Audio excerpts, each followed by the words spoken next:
जरा बच के सर हट के ये मैंगलोर मेरी जान, ये दिल है मुश्किल है जीना यहाँ, जरा हट के जरा बच के ये मैंगलोर मेरी जान. Good evening everyone. Yeah, so I had to start it off with this a small song from 1956 sung by Muhammad Rafi, where it tells about the city where it goes with the more of hurdles and hustles, but still everybody loves their city. If you move on to any city, you may see some kind of, I mean, any kind of the challenges or the hurdles, whatever.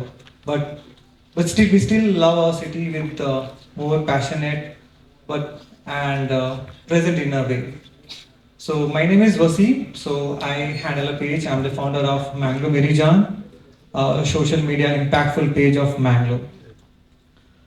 So I've started up this page back then in 2011.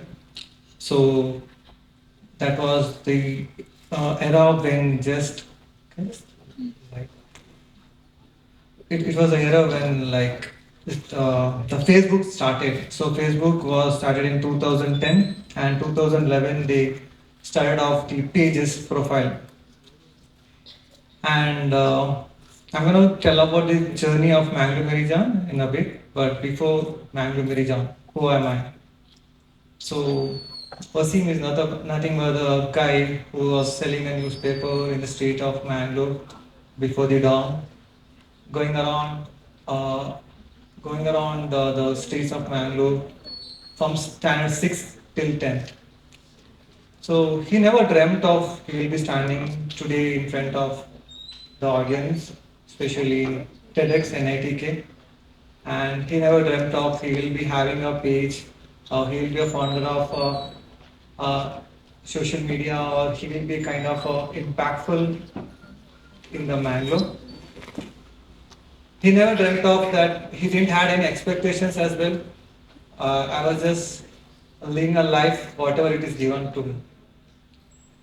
Um, so the education, what I've done, it's all stopped at just SSLC. So we couldn't pursue more, and then it's all about, I mean, the financial states and the family burdens and everything.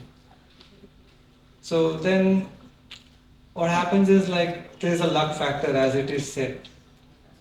The luck factor is like, as I said, I was living to the life what I have got it. So happily, it's like always take it in a positive way. The luck factor, I would say, joining an IT company. I joined the IT company in 2006, known as Dia Systems. So definitely, uh, being just a SSLC guy, giving an interview and passing it out was not that easy in an IT company. But again, I would say that is a luck factor, I would say, and the determination and the passion I had towards the computers. Uh, I did lie there during the interview saying that I've done passed out 12 plus, but later I did admit my mistake in front of HR saying that I had to lie this to get into the interview. Uh, there's a saying, एक झूठ से अगर घर बसता है तो वो झूठ झूठ नहीं होता. So later I realized, but thereafter I didn't. So I was honest enough in my work.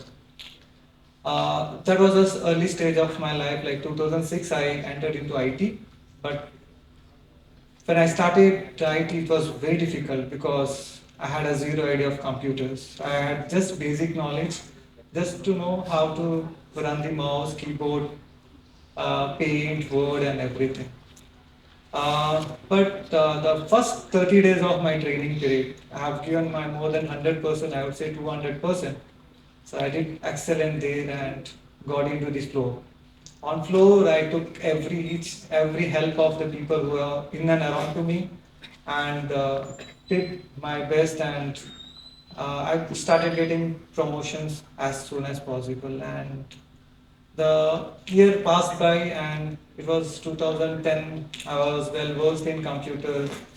And I started creating websites of my own. I learned programming. PHP, a lot of programming we have. But I did some, I did learn some programming on my own while I was working in my IT. And I had a friend where we said, why don't we have a website of our own? It's like a news website when we are well versed with designing a website and we can have a server as well.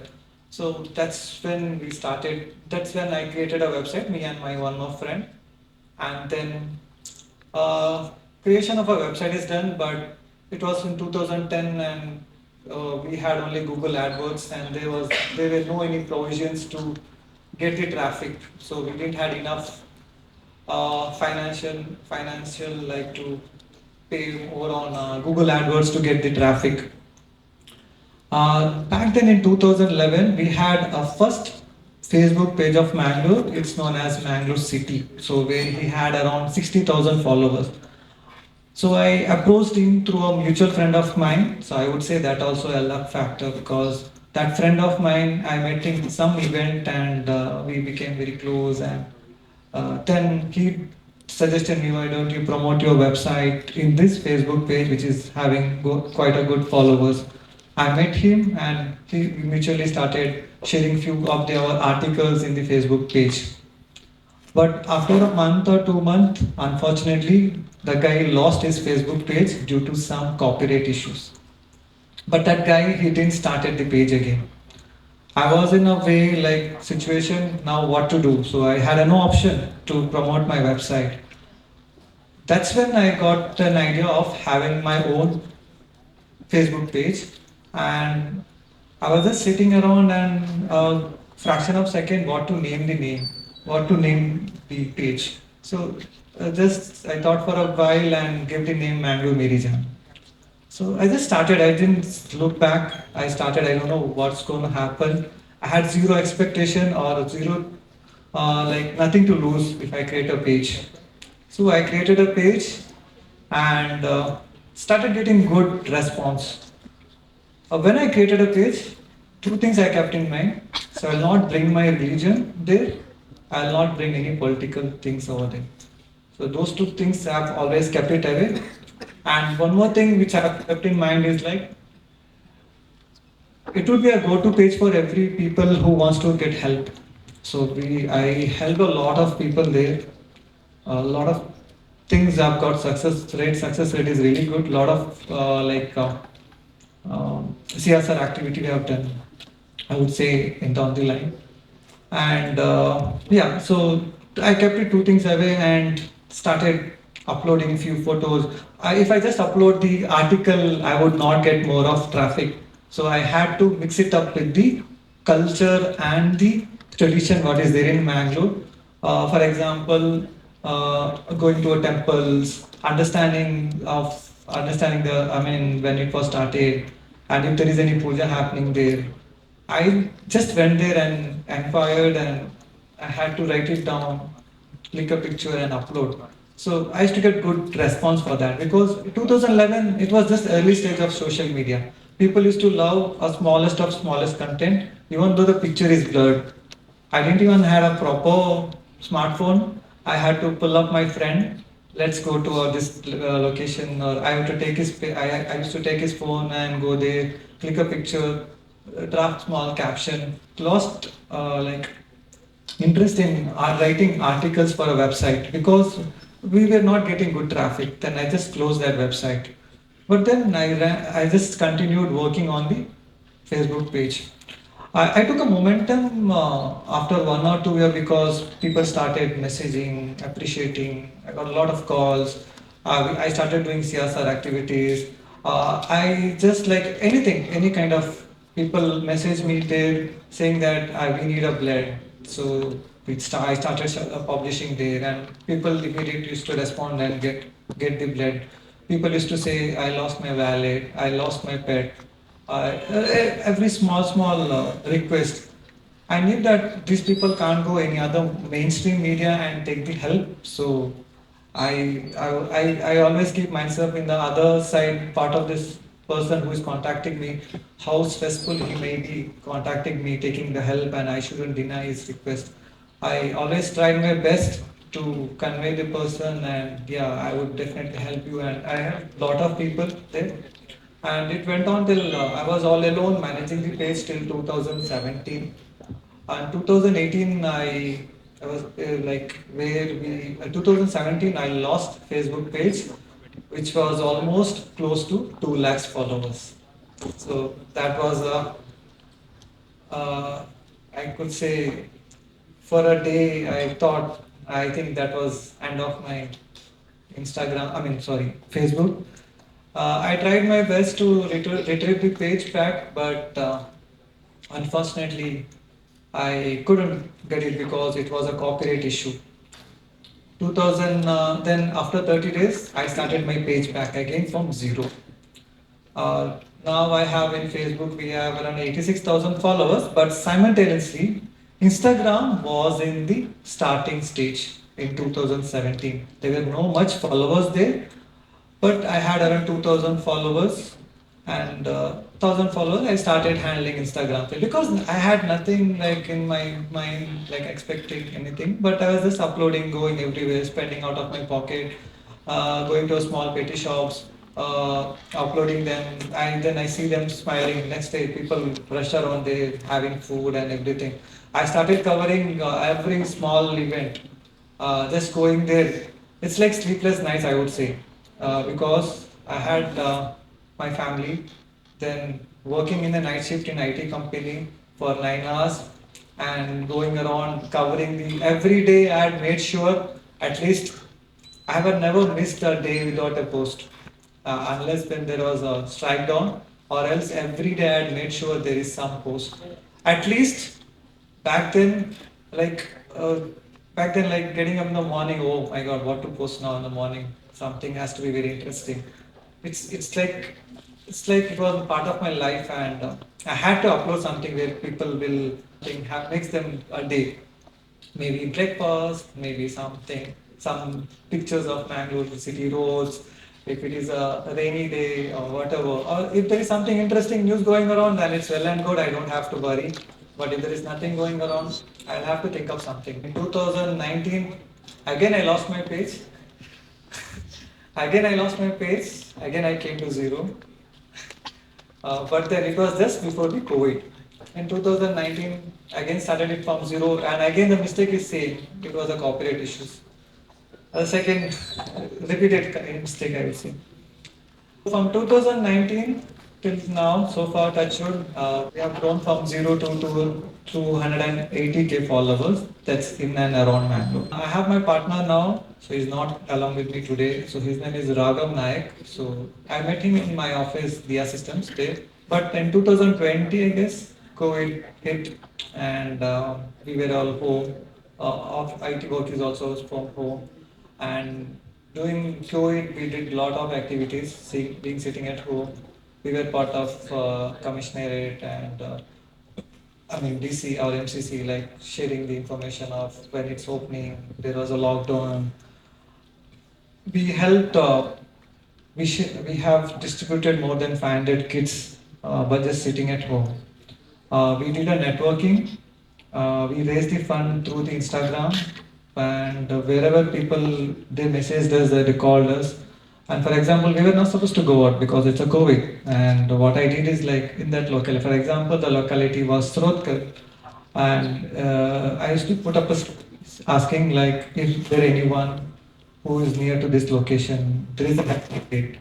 I used to immediately get, so I'm from this location. So I would say, I would send you the amount, could you just get a kit for this family delivered? And I used to get help. So this way we have delivered more than 500 kits during the COVID. And COVID was a momentum, people were all like following us, and we got a good response. We were updating what's happening in Mangalore, how they can prevent, they don't go here, lockdown happening, when it's opening, what time the shops are open, everything. People started following us. We got a good momentum there for 2 years. And then again, after COVID, vaccination thing. So vaccinations, like wherever there's a vaccination open, we used to put up in the page and saying that people, there's a vaccination available in this. And we used to get a little early notice. And we help a lot in COVID time.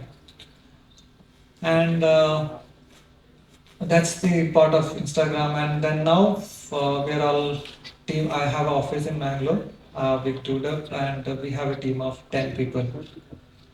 So right now, for yeah, it's I know back then it was we were I used to go there and just upload without any expectation. But right now we do charge for any post and coverage of any events and everything. But still, we like uh, the momentum of any festivals or anything happening in Mangalore, we don't give a like chance. We always be on the top of the events. For example, recently, how many of you all know Mangalore Meridian or follow? Okay, thank God, I have some people following my page. So you might have seen this Dasara event postings or Ganesh Chaturthi, or for the Krishna Janmashtami, we go all the way from here to Udupi and upload. And most of the people contact us because most of them want their content to be on our page. And we try our best. Right now, I don't have to worry about the content because contents are now easily available. But back then, it was very difficult, guys. I'm just saying the top layer of what I've experienced. It's just a top layer. There are a lot of things I've gone through during my page. I would say I'll just conclude my speech with saying two things. You need to have a determination and a aim in your life what you want to do whenever you do something.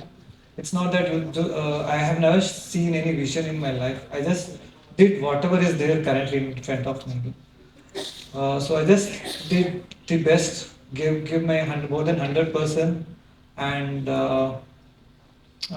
today wherever whatever I am, it's just that I was always cool and calm in any situation, and being a founder of this page, I have experienced a lot of negative at times, even the positive most of the times. The negative things like people, maybe in this room there may be more than 100 200 people, but one thing is that we cannot keep everyone happy because everyone will have a different mindset. So the luck factor, I would say, I conclude here that the luck factor is I've been born in Mangalore. I have lived in the middle of the people where the tradition and culture take a main role. So thank you TEDx, thank you NITK for giving me an opportunity. Thanks a lot, guys.